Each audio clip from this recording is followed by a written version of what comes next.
Mana ini? Coba apa? Ada. Wah, ini ada. Ya, Mama.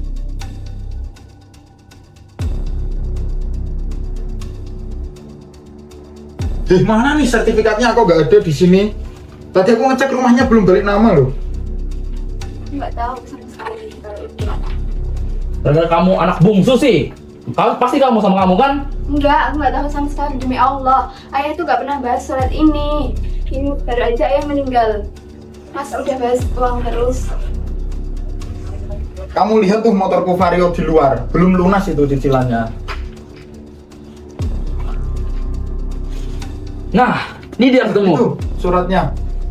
Coba. Cuma fotokopian ini, yang asli di mana? Emang nggak ada di situ. Gak tahu saya. Kamu pasti ya? Enggak, sekali lagi enggak, bukan aku nggak tahu sama sekali ya Allah, demi Allah. Coba dilihat dulu.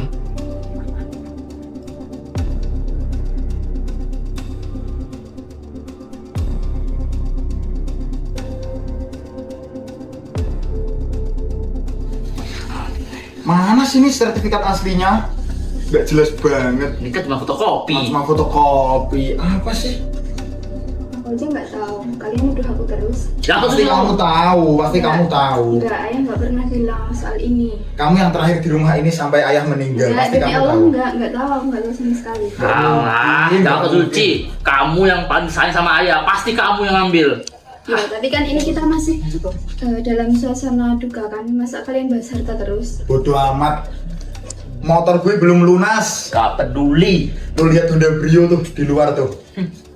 Kira gue peduli apa? Penting duit. Selamat siang.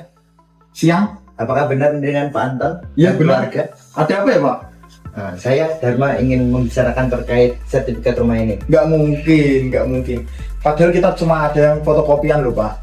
Emang bapaknya punya yang asli? Iya, saya punya yang asli. Nggak mungkin. Loh. Bohong nih, nipu nih. Ada apa dia paman? Siapa dia sebenarnya? Anak-anak sabar ya, tenang. Monggo, duduk dulu.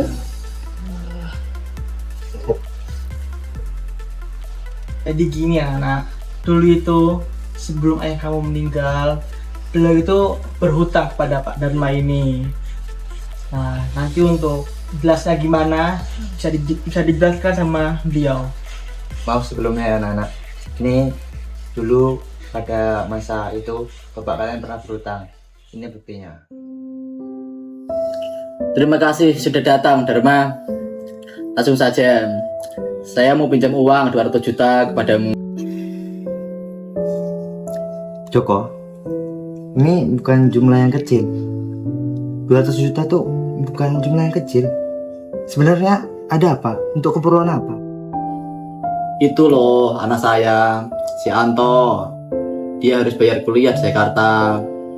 Terus si Berta, dia juga mau buka usaha. Nah, saya tidak mau mereka gagal hanya karena saya tidak mampu membiayainya. Kamu yakin? Betul kamu yakin dengan keputusan ini? Kalau tidak saya, siapa lagi yang berkorban untuk anak-anak saya?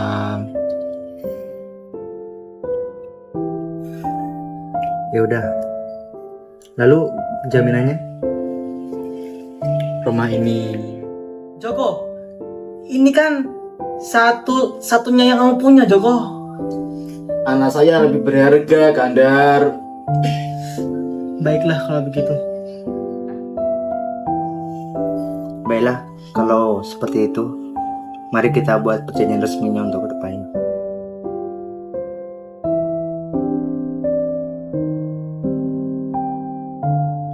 Sebelum saya menandatangani surat ini, saya ada satu permintaan. Tolong rahasiakan dari anak-anak biar mereka menjalani hidup tanpa beban. Baik, saya akan jadi saksi dan saya akan janji akan merahasiakan masalah ini pada anakmu Joko. Terima kasih. Semoga ini cukup untuk masa depan kalian. Jadi seperti itu ceritanya. Oh, jadi gitu ya, Pak, ceritanya. Maaf ya, Pak.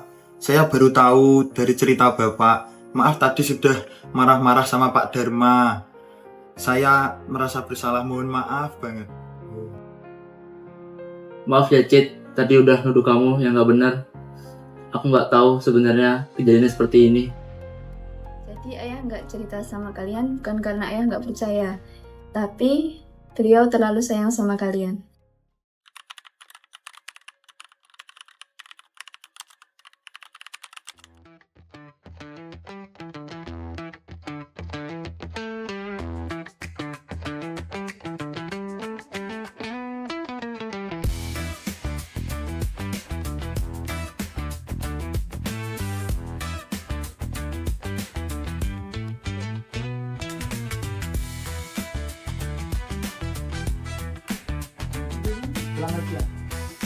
Selamat siang Pak, silakan duduk.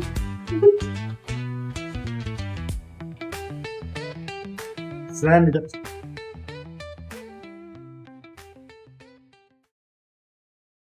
Sebelumnya dengan siapa ya Pak mereka? Maaf sebelumnya saya datang ke sini tidak sendirian. Saya membawa beberapa orang. Yang pertama ada pengacara saya dan beserta sekretarisnya. Kenalin, saya Eko dan sekretaris saya. Saya Febri, yaitu sebagai sekretarisnya dari Pak Eko. Nah, mungkin juga saya membawa seorang yang bisa memberikan solusi. Perkenalkan, saya sebagai agen. Sebelumnya saya datang ke sini mendapatkan informasi bahwa rumah ini mau dijual. Dan saya membawakan calon pembeli yang tertarik dengan rumah ini. Seperti yang dikatakan oleh Pak Agen, saya dan saudara saya tertarik dengan rumah ini. Apa? Membeli rumah ini? Ya bener aja. Saya mengerti posisi dan saya paham posisi kalian di sini. Tapi kalian juga harus mengerti posisi saya di sini. Apalagi sertifikat rumah ini ada pada saya sebagai jaminan utang. Apa? Berarti Bapak ingin menjual rumah ini begitu saja? Tidak, justru kami datang sini untuk memberikan solusi yang terbaik. Daripada masalah ini berlarut-larut, lebih baik diselesaikan dengan secara baik. Kalau memang rumah ini akan dijual, kami siap melanjutkan prosesnya.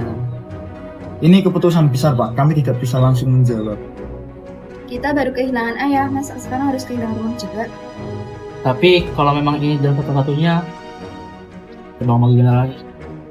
Kita tidak bisa memutuskan sekarang. Saya ingin perkara ini diselesaikan lewat jalur mediasi supaya lebih adil dan jelas.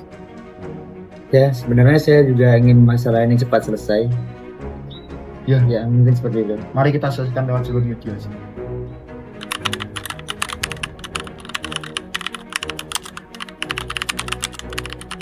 Selamat sore hadirin sekalian. Sebelumnya perkenalkan nama saya Bagas Saputra. Saya di sini bersama rekan saya Mira yang berperan sebagai notaris. Di sini saya akan menjadi mediator dalam kasus yang sedang kalian hadapi.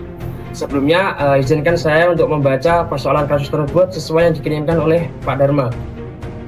Kasus ini bermula dari kalian yang menemukan surat sertifikat rumah dalam bentuk fotokopi dan selembar surat perjanjian utang yang ditandatangani oleh almarhum ayah kalian. Apakah cerita sudah betul? Betul Pak. Lalu ketika kalian sedang kebingungan dengan surat tersebut, tiba-tiba datang Pak Darman dengan membawa sertifikat rumah yang asli dan juga membawa surat perjanjian utang yang sama persis seperti yang kalian temukan di lemari. Sudah betul? Betul Pak. Lalu Pak Dharma menjelaskan semuanya kepada kalian bahwasanya almarhum ayah kalian telah meminjam uang kepada Pak Dharma sebesar 200 juta rupiah dengan rumah sebagai jaminannya. Apakah betul? Betul Pak. Lalu Pak Dharma juga menjelaskan bahwasanya ketika almarhum ayah kalian menandatangani perjanjian tersebut, di situ juga ada paman kalian dan penandatanganan itu dilakukan dalam keadaan sadar dan tanpa paksaan siapapun. Dan almarhum ayah kalian meminjam uang untuk menyekolahkan dan membantu bisnis anak pertama dan anak kedua. Apakah realitanya sesuai dengan yang saya ceritakan tadi? Betul seperti itu Pak ceritanya. Sebelumnya saya izin bertanya Pak karena saya awam di bidang ini. Apakah surat perjanjian ini sudah sah secara hukum?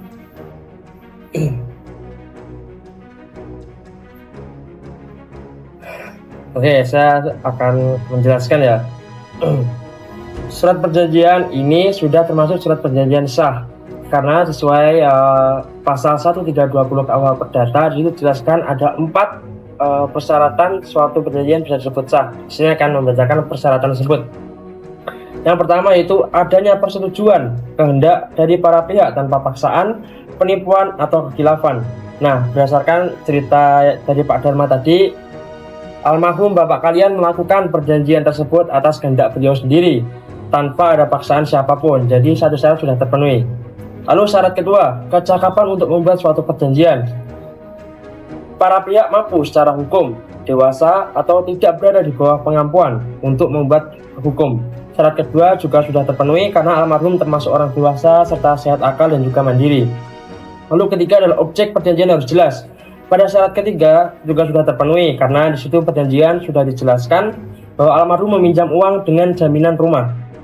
Lalu keempat, isi dan tujuan dari perjanjian tersebut tidak bertentangan dengan undang-undang, kesusilaan maupun ketertiban. Jadi syarat keempat juga sudah terpenuhi. Jadi bisa disimpulkan bahwasanya surat perjanjian ini sudah sah. Apakah bisa diterima penjelasan saya? Baik Pak, saya sudah bisa menerima penjelasan Bapak.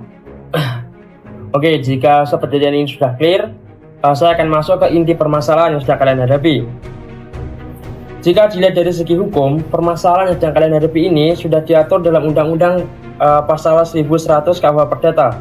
Di situ dijelaskan bahwa ahli waris yang menerima warisan wajib ikut melunasi hutang, hibah, wasiat dan beban-beban lainnya yang ditinggalkan pewaris. Nah, kewajiban ini muncul karena ahli waris dianggap meneruskan kedudukan hukum pewaris, baik hak maupun kewajibannya.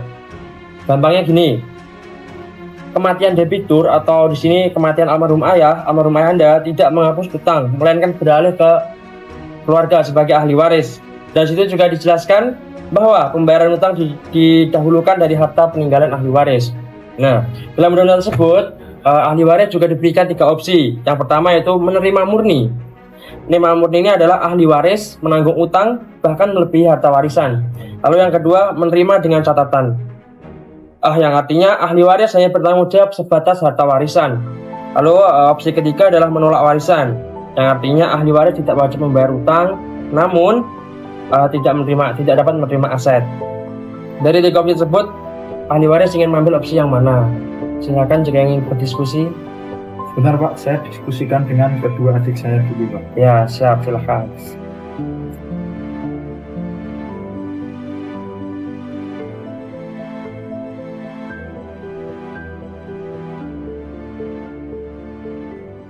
Baik Pak, setelah saya berdiskusi dengan kedua adik saya, kami memilih opsi pertama.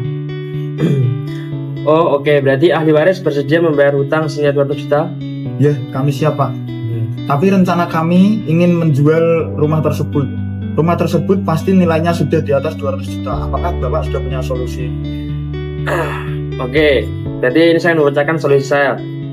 Solusi dari saya, sisa penjualan rumah setelah dipotong utang akan dibagi. Namun karena saudara Anto dan saudara Berta sudah menikmati jatah di awal lewat biaya kuliah dan juga modal usaha, maka sisa uang rumah ini 80% akan diberikan oleh saudari Citra sebagai bentuk keadilan. Bagaimana? Apa kalian setuju? Kami setuju Pak, siap. Jika kalian sudah setuju, maka silahkan kalian mendatangi surat kesepakatan ini. Baik, silakan ditandatangani terlebih dahulu.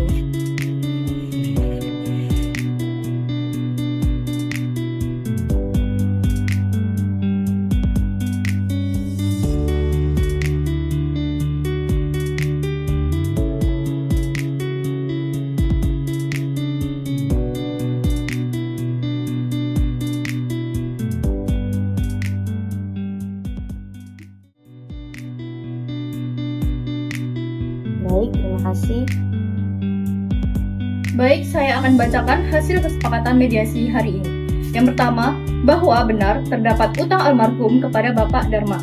Yang kedua, bahwa jaminan utang berupa rumah saat ini ditempati ahli waris. Yang ketiga, para ahli waris sepakat untuk menjual rumah tersebut guna melunasi hutang. Yang keempat, hasil penjualan akan digunakan terlebih dahulu untuk melunasi hutang Bapak Joko. Yang kelima, sisa hasil penjualan akan dibagi sesuai kesepakatan dengan mempertimbangkan kondisi masing-masing pihak. Demikian kesepakatan ini dibuat dan disetujui bersama tanpa paksaan dari pihak manapun.